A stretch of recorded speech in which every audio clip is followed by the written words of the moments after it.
especially the first of the two scrimmages, it seemed like the competitiveness level was significantly higher than yesterday. Is that what you want to see on day 3, I guess, of camp? Yeah, I thought the first scrimmage was good. I thought the second group sucked.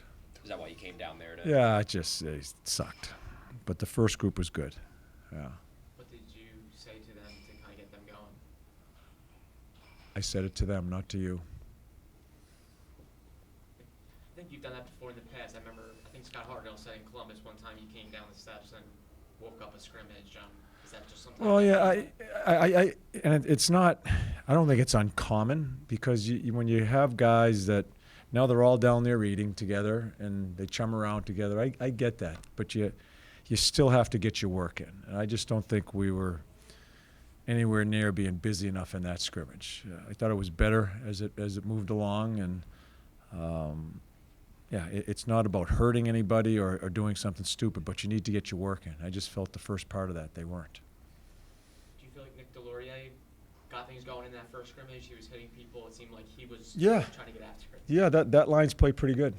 I think Hathaway's impressed me. I know what Nick is. I think Hathaway's impressed me right from the get-go. He knows how to do it one way, and that is hard all the time. And it's a big reason why we really zeroed in on him, because it'll be a great example for some of our kids. With regards to that Lazinski-Allison line, those are two guys that are on the bubble. We talked to Wade earlier today. Did you like the intensity from them? Do you think they get that they need to really push their way onto this roster? At times, yeah. I don't want to run through and give you a whole rundown on what I think of all the players, but I don't think there's no gray area as far as where players sit a little bit here, especially those two guys. I don't think it needs to be explained to them. So I'm just I'm not going to keep reminding people. They're going to eventually have to take it upon themselves, because that's the only way you find out about people, if they decide to accept the challenge and the position they are in this organization. I don't think I have to remind too many people. You talked about Cam York and giving him a shot on the left side. You had Ristolainen with him. Would you guys want to maybe get a look at Ristolainen as a potential top pair guy? Yeah, I thought Risto was probably one of our most improved players last year. Where the pairings settle, I don't know. But Yorkie's one that I thought, came up after the minor leagues when he was sent down, played really well. I thought settled into a kind of a lousy spot. I just don't think he played that well the last quarter, so he has some work to do too. Showed some decent signs here. Risto, one thing about Risto, he couldn't get the right training this summer because he had to go to the Army. They have an obligation for them. I think he was there for 8 weeks. So it's been a little bit different summer for him. Thought he did some good things out here at times, but he's still working at it, at trying to get his game straightened out. We talked yesterday about Travis Sanheim. You said you're moving into the right to start. It looked like today he was mostly on the left. Yeah, because they had 3 righties on the team, yeah. Yeah, but with regards to that, we talked a little bit about you saying that you had the conversation with him and Tippett, that they're both on board, but is there any concern with Sanheim, given the struggles he had last year, to ask him to, while also trying to bounce back from last year, also not learn a new side, because he's played the right before, but just throwing another thing onto his plate? Yeah, I know. I've talked to the guys that have had him before. I mean, Darrell Williams has seen him a lot more than me, and they said that he has played. The way the deal Sandy and I have is we're just going to keep conversing on this. If it's screwing him up, we'll move him off of there. But I think he's receptive. I do. The first thing he said to me when I asked him, it was a positive thought that he sees the ice better in the offensive zone. I think I said that to you the other day. So we'll see. We'll see how it goes. But I really want to give it a look, because I also have to develop that York and give him a fair chance on that left side, because I thought we put him in some tough spots by playing him so much on the right towards the end of the year. It was just he was just flipping pucks out. I just didn't see him play his game on the right side. I have a little bit of responsibility in trying to develop him the proper way too. John, with the group of defensemen that you have battling for spots, a lot of them maybe not here but have played professional rank, how much are you looking for maturity in puck decisions and positioning from those guys as you make some of your decisions going forward? It's not so much any specific category or I just want to see them play. I see where they are away from the puck. Do they just throw it away under pressure? Do they find a play?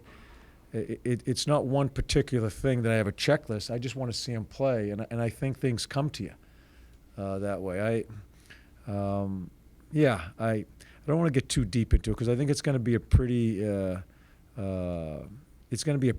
busy time on that position as far as figuring out who's who. As we get going, I can give you some more information. I'm not going to judge anything off a couple of scrimmage games here. When we start playing the exhibition games, you'll probably see the guys that we're interested in because they're going to play in those exhibition games. So we'll allow them to play, and then we'll have our conversations as a management group from there. With these kids, and this is kind of jumping off your last answer, but are you when you're deciding which of the young defensemen may have a better chance of making the team than others, are you looking for them to try to be as assertive as possible, and even if they make some mistakes by trying to make plays, that you're not necessarily going to hold that against them because that's what you want to see them do? Yeah, I'm not. Mistakes are part of the game. It especially at that position because they show up so much more than any other position other than goaltender if he lets a crappy goal in. But that's such a tough position to play. So the mistakes don't bother me. It's just how they handle themselves after a mistake. What happens to their game? All those things. That's why it's such a broad. It is the toughest position to play, and so many things come into it. We're just going to keep watching them and see how guys handle things. There's a player I watched today that didn't have a good day. That had a good day yesterday. And I just watched him how he handled himself. But he wasn't afraid to try to make some, even though he was struggling, I still watched him try to make some plays. I still watched him try to play with being assertive, not drag his ass around, and where sometimes it affects a player and they just lose themselves. So he didn't do anything. He continued to have a bad day, but I saw him continue to try. That's important for us to see those type of situations. That's what you're trying to find out about the person. So this is we're oversimplifying it a bit, but so say one player tries 4 plays, 4 attempts to make a play, nails 3 of them, messes up 1, and then player B tries 1 play and nails it. Are you saying that player A had the better day even though he made a bigger mistake? Yeah. It's hard to. It's a tough question to answer. I'll say it to you this way. I'm just watching. I'm trying to find out about the makeup of the person, how they handle themselves in any types of ups and downs, especially when the exhibitions start. How they handle themselves if they have some struggles on a shift, and quite honestly, how they handle themselves when they're playing well. Does it get good to them, and do they get sloppy? Those are all the things we're looking for, especially at that position, because there's so many looks they have. There's so much thinking going on in that position coming at them when they don't have the puck, and when they do have the puck, there are options of where they're going to go with it. So there's a lot of things that go on at that position, and so we're just trying to figure out the makeup of the person, and we'll try to help them through it. We have it down there on our wall. In I guess paraphrasing, don't be afraid about the mistakes. It's just manage some of the risks sometime. And at times, I believe, we have it written down there too, safe as death. We don't want to be safe, but there's certain times you may have to just settle yourself back down and make an easy play. And then you get your game back on. Then you make that play through 2 people, and get going on offensively. Those are all the things you have to go through in looking at defensemen. So you have the safe as death sign back up. I know you had it up for a while back in Columbus, then you took it down for a little bit. No, it's up. It's up. It's up. Yeah, it's up. And we evolve as coaches too. We can pick apart every mistake, but the thing I've learned the past couple of years, this league is it's just a game of mistakes. There are so many mistakes happening. It's gotten younger, right? And there are so many mistakes. So you got to live with them, and you got to turn away.